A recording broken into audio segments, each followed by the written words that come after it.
নমস্কার, কেমন আছেন সবাই? সবাইকে শুভ মহালয়ার আন্তরিক শুভেচ্ছা জানাই। সকালবেলা ঘুম থেকে উঠে মা আর ছেলে মিলে বসে গেছি মহালয়া দেখতে।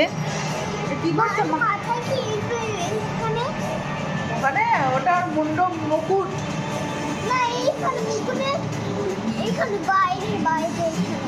বাইরেই তো, ওটা মানুষের মাথা দিয়ে মুকুট বানিয়েছে। ওকে কোনো কিছু দেখিয়ে কি শান্তি আছে? মানে ও সারাক্ষণ কোশ্চেন করতে থাকবে, ওটা কি ওটা কি ওটা কি, ওর জবাব দিতে দিতে আমি পাগল। গত 2 বছর আমি মহালয়া দেখিনি। আসলে কি হয়, এই সিরিয়ালে সবাই এরকমভাবে করে আর শুধু গান আর গান আর নাচ, দেখতে ভালো লাগতো না। তো তাই জন্য এবার তিয়ানকে দেখানোর জন্য ভাবলাম না একটু বসে দেখি। তবে এবারের মহালয়াটা আমার বেশ ভালো লাগলো। ওই হটস্টারে যেটা স্টার জলসায় দেয় সেটা দেখাচ্ছিল, বেশ ভালোই লাগলো এবারে দেখতে। নানান ধরনের ছোট ছোট গল্প করে করে ওরা বানিয়েছে, খুব সুন্দর।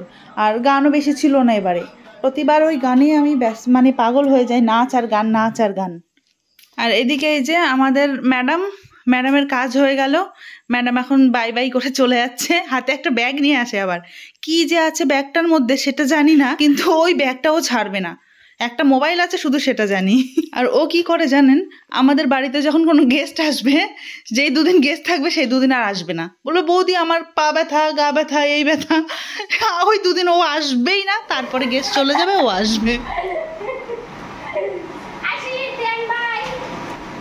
টাটা।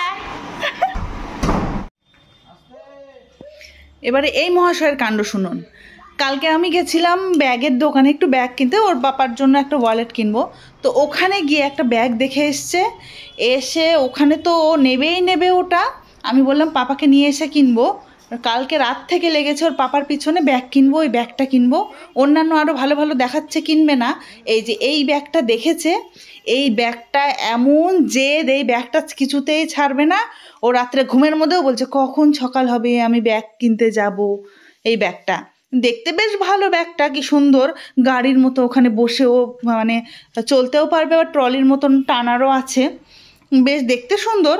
কিন্তু ওই এই ব্যাগ নিয়ে এমন পড়েছে, ওর বাবাকে আনলো তবে ছাড়লো। দোকানটাতে আরও অনেক সুন্দর সুন্দর ব্যাগ ছিল, সেগুলো নিতে বললাম, সেগুলো নেবে না, ও ওটাই নেবে। ব্যাগটা বাড়িতে আনলো তবে ওর শান্তি।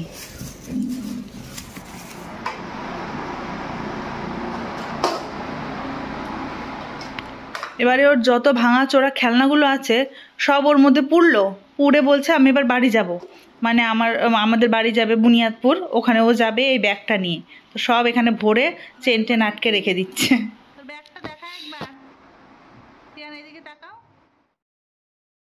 বাচ্চাদের পছন্দ হবে না কেন? কি সুন্দর, গাড়ির মতো যেতেও পারছে, আবার জিনিসও রাখতে পারবে।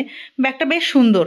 আবার এটাতে অনেক জিনিসও রাখতে পারবে, অনেকটা স্পেস আছে ভেতরটায়। আজকে আমাদের বাড়িতে আমার কাকা শ্বশুর, কাকিমা আর কাকাতো বোন এসছে।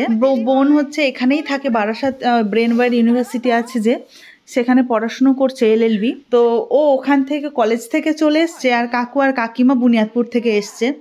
একটু জাস্ট শপিং করবে, আমিও একটু বেরোবো, আমারও বেরোনো হয় না। তো তাই ভাবছি যে ভালোই হলো কাকিমারা এসছে, ওদের সঙ্গে একসাথে একটু বেরোবো। আর এদিকে কাকু শেভ করতে ভুলে গেছে, বাড়ি থেকে করে আসেনি, বলছে দাঁড়া আগে করে নি তারপরে আমরা বেড়াতে যাব। আসলে এই কাকু আর আমার শ্বশুরমশাই দুজন মামাতো পিস্ততো ভাই। আর আমার শ্বশুর বাড়ি আর কাকুর বাড়ি একই জায়গাতে, একই পাড়াতে। দুপুরে খাওয়া দাওয়া করে একটু আমরা রেস্ট নিয়ে তারপরে বেরিয়েছি। তো কাকুরাও টায়ার্ড ছিল, তো বললো ঠিক আছে একটু রেস্ট নিয়ে বেরোই। তো বেরোতে বেরোতে আমাদের মোটামুটি 6টা বেজে গেছিলো। ফার্স্টে আমরা ভাবলাম কাছাকাছি কোথাও থেকে শপিং করবো আজকের দিনে, কিন্তু তারপরে আবার ভাবলাম যে না, যখন সবাই ফ্রেশ আছে তো চলো তাহলে নিউ মার্কেট থেকে ঘুরে আসি। আর নিউ মার্কেটে যেতে যে এত বিভ্রাট, মানে পুরো স্টেশনে এত ভিড়, মেট্রোতে দাঁড়ানোর জায়গা নেই, এরম হাল হয়েছিল আমাদের। আর এসপ্ল্যানেটে যখন নামলাম, বাপরে বাপ, মানে আমাকে হাঁটতে হচ্ছে না, শুধু জাস্ট দাঁড়িয়ে থাকছি আর ওরাই ঠেলে ঠেলে আমাকে একদম বাইরে বের করে নিয়ে যাচ্ছে। তো যাই হোক, চলুন আজকে কি কি কিনলাম সেগুলো না হলে অন্য একটা ভিডিওতে আপনাদের দেখিয়ে দেব। তো আজকের ভিডিওটা আমি এখানেই শেষ করছি। ভালো থাকবেন, সুস্থ থাকবেন, বাই।